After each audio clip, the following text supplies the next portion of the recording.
Suki Irodikromo. 20 juni 1945, plantage Pieterzorg Kommerwijnen. 18 augustus 2020, Paramaribo.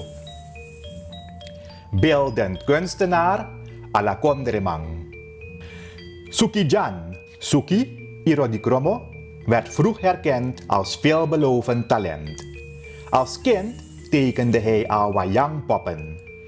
In 1964 schreef zijn oom Suryanto hem in op de CCS-school voor beeldende kunst van kunstenaar Nola Hatterman.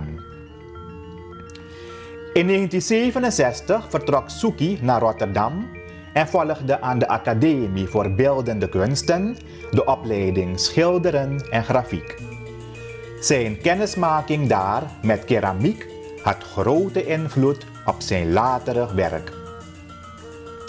Terug in Suriname in 1972 manifesteerde Suki zich als Alakondremang door in zijn kunstwerken mythologische beelden uit zijn Javaanse cultuur te vermengen met die van andere Surinaamse culturen. In 1979 ging hij naar Indonesië om aan de Academie Seni Rupa Indonesië de batikkunst te beoefenen. Hij was lid van het kunstenaarscollectief Wakachopu 1984, dat sterk gericht was op de Surinaamse culturele waarden. Suki's beroemdste schilderij is Kulturu Komakandra uit 2003, zoals hij ook zijn kunststijl omschreef. Suki wordt gezien als de eerste Surinaamse kunstenaar die Surinaamse moderne kunst maakte. In 2009 richtte hij een volksacademie voor kunst en cultuur op voor de nieuwe generaties.